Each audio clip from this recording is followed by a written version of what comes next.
गोचर हमें बहुत सही रिजल्ट्स देते हैं क्योंकि वन ऑफ द 3 पाथ्स हैं जो हमारा नेटल चार्ट का प्रॉमिस, हमारा दशा, अंतर्दशा और फिर गोचर, जो कि बताते हैं कि हमारे साथ जीवन में क्या क्या कब कब फलीभूत होगा, क्या इवेंट किस तरह से हमारे लाइफ में आएगा। तो जब हम गोचर की बात कर रहे हैं, अभी सबसे इंपॉर्टेंट गोचर किसका है? गुरु का गोचर। कहाँ जा रहे हैं? पुनर्वसु नक्षत्र में ही।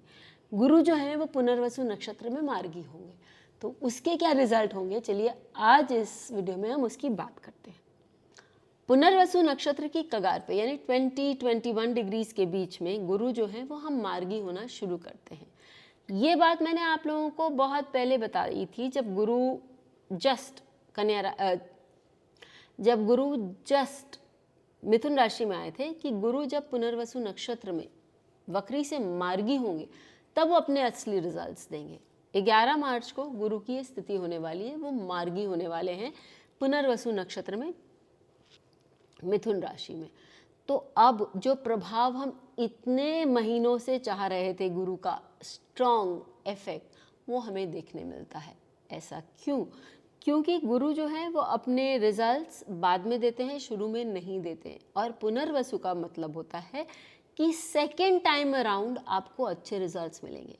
जब यहाँ से गुरु सेकेंड थर्ड टाइम गोचर कर रहे हैं मार्गी होके, तो वो आपको जो जो चीज़ आपको देने की थी वो आपको देंगे।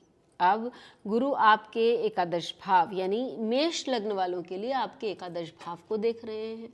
वो आपको इनकम देने के लिए तैयार हैं, आपको पार्टनरशिप्स देने के लिए, वापस ओल्ड पार्टनरशिप्स रिवाइव होंगी और आपको वहाँ से कोई ना कोई फ़ायदा मिलेगा, आपको वहाँ से कनेक्शंस भी मिलेंगे और आपको इनकम भी मिलेगा। जब हम बात करते हैं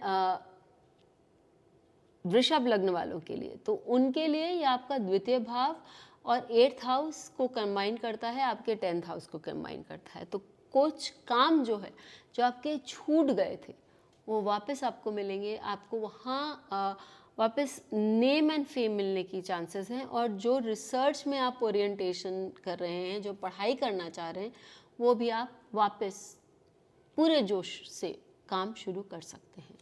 बात करते हैं मिथुन लग्न वालों के लिए। मिथुन लग्न वालों के लिए तो वापस रिवाइवल ऑफ सॉर्ट्स है क्योंकि आपके लग्न पर ही हो रहा है। आपके 7th हाउस को, आपके 9th हाउस को गुरु देख रहे हैं, आपके पंचम भाव को देख रहे हैं। तो आपके तो जो धर्म त्रिकोण है वो गुरु ने कवर किए हैं। आपका नेम, फेम, आपकी नॉलेज और आपकी सामाजिक प्रतिष्ठा वो अब बहुत तीव्रता से आगे बढ़ेगी। आपको पुनः पुनः बहुत सारे लोग आके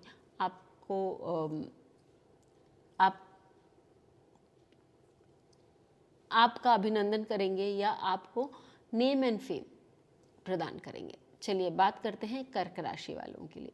कर्क राशि वालों के लिए ये समय ऐसा है कि आपका अष्टम भाव, छठा भाव और चतुर्थ भाव उनको गुरु दृष्ट कर रहे हैं। तो घर को लेके, माता को लेके, कुछ आपके धन को लेके, या हम ये भी कह सकते हैं कि आपके कोई एम्प्लॉयज़ को लेके, जो आपके पुराने एम्प्लॉयज़ हैं, यदि वो आ रहे हैं आपके पास काम के लिए तो आप उनको डेफिनेटली रखिए। They will bring in more luck to you now. और यदि हम बात कर रहे हैं आपके ससुराल वालों के लिए, तो वहाँ पर हो सकता है आपको कुछ काम करना पड़े उनके लिए, तो वो भी आप करिए। और आपको अपने घर परिवार के लिए भी एक्चुअली एक तरह से काम करने का मौका भी मिलता है और आप जोश से सही काम भी उनके लिए कर सकते हैं। चलिए बात करते हैं सिंह राशि वालों के लिए। सिंह राशि वालों के लिए पुनर्वसु आपके एकादश भाव में, मेन पार्ट जो है एकादश भाव में पड़ता है और आपका जो गुरु है वो भी एकादश भाव से गोचर कर रहा है, यानी धन की वृष्टि होने की अभी ओल्ड सोर्सेस से, या जो पहले पैसा अटका हुआ था वो अब आपके सामने आ जाएगा। You will have a clear से, कुछ नया करने का यदि सोच रहे हैं तो वो भी आपके लिए यूज़फुल होगा। हाँ, आप कुछ नई आइडियाज़ ला रहे हैं, कुछ नया लिखना चाह रहे हैं, कहीं नया इन्वेस्ट करना चाह रहे हैं और पढ़ के इन्वेस्ट करना चाह रहे हैं, क्योंकि शनि भी आपके पंचम भाव को गुरु की समान दृष्ट कर रहे हैं। तो वो इन्वेस्टमेंट्स भी आपको लॉन्ग टर्म इन्वेस्टमेंट्स रिजल्ट्स देने के लिए सक्षम है। चलिए कन्या राशि वालों के लिए बात करते हैं। कन्या राशि वालों के लिए कुछ, यानी कन्या लग्न, कन्या लग्न वालों के लिए गुरु जो है आपके दशम भाव से गोचर कर रहे हैं, आपके चतुर्थ भाव को दृष्ट कर रहे हैं और पुनर्वसु नक्षत्र से। तो यदि आप कुछ नया घर खरीदना चाह रहे हैं या ऑफिस के हिसाब से कोई एक प्रॉपर्टी खरीदना चाह रहे हैं, so it's a possibility can you can do that. And और आपको अपने वर्क प्लेस में कुछ नया स्टार्ट करना है, जो कुछ पुराना जो छूट गया है, जो नहीं किया हुआ है, यदि वो भी स्टार्ट करना है तो भी आपको एक अपॉर्चुनिटी मिलती है कि आप वो काम कर सकते हैं। गुरु जो है वो आपके छठे भाव को भी देख रहे हैं, तो वो ऐसी स्थिति में आपका आपके एम्प्लॉयज़ के साथ जो एक रिलेशन है वो बहुत अच्छा हो सकता है। आपके सेकेंड हाउस को गुरु देख रहे हैं पुनर्वसु से, तो कोई पुराना धन का सोर्स है जो ड्राई अप हो गया है, जो आपको लगता है कि नहीं यूज़ नहीं कर सकते हैं, लेकिन आप देखेंगे कि वह पुनः आपके लिए इट हैज़ रिवाइव्ड और आप वहाँ से अपना धन कमा सकते हैं। तुला लग्न वालों के लिए बात करते हैं। तुला लग्न वालों के लिए जो गुरु हैं वो आपके नवम भाव में स्थित हैं, लग्न को देख रहे हैं, तृतीय भाव को देख रहे हैं, पंचम भाव को देख रहे हैं। तो ऐसी स्थिति में आपको जो प्रोटेक्शन चाहिए, you could be in a place कि भाई मेरे को तो थोड़ा सा डर लग रहा है या थोड़ा सा प्रॉब्लम हो रहा है, तो ठीक है, कोई बात नहीं है, उसमें आप हिचकिचाइए मत, आप डरिए मत। गुरु आपको वो पावर देते हैं, गुरु आपको वो प्रोटेक्शन देते हैं कि आप 3-4 महीने के लिए, जब तक कि गुरु वापस उनका गोचर कर्क राशि में ना हो जाए, तो गुरु आपको वो पावर एंड प्रोटेक्शन देते हैं कि आप अच्छे से अपना कार्य कर सकते हैं। चलिए फिर हम बात करते हैं और आपके लिए, आपके बच्चों के लिए भी आप जो कुछ सिखाना चाहते हैं, आप अपने बच्चों को सपोजिंग किसी कोई क्लास में डाले थे और वो क्लास छूट गई, तो वापस यदि आप उनको उस क्लास में डालते हैं तो आप देखेंगे कि उनका जो इंटरेस्ट है वो दुगने रूप से वापस उठकर आता है। या कुछ नया सिखाना चाहते हैं तो वो भी आप उनको कर सकते हैं। बात करते हैं स्कॉर्पियो लग्न वालों के लिए। स्कॉर्पियो लग्न वालों के लिए गुरु जो है वो अपने अष्टम भाव में और पुनः पुनर्वसु में गोचर कर रहे हैं, यानी कि आप कोई पुराना ऐसा कोई सोर्स ऑफ इनकम है जो कि आपके लिए काम नहीं कर रहा था, या आपका कहीं किसी के पास पैसा रखा हुआ है, आपका कोई घर है जो बिक नहीं रहा था, आपको उसको बेचना है, अनअर्न इनकम, वापस यदि आप उसको जागृत करते हैं तो आपको वो इनकम मिलता है। 1 2 क्योंकि गुरु आपके सेकंड हाउस को भी देख रहे हैं अष्टम भाव से, तो आप अब अपना जो थोड़ा सा धन है उसको भी अच्छे से संचित कर कर सही ढंग से रख सकते हैं, क्योंकि वापस it gives your time to revive, आपको वापस वो धन कमाकर संचय करने की क्षमता देता है।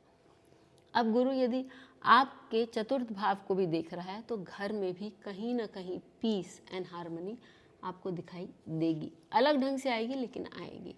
चलिए अब हम बात करते हैं धनु राशि की। तो जब लग्नेश ही पुनर्वसु में आ रहा है, कुछ काम आपको वापस करना है, ट्राई करिए, आपका काम इस बार हो जाएगा।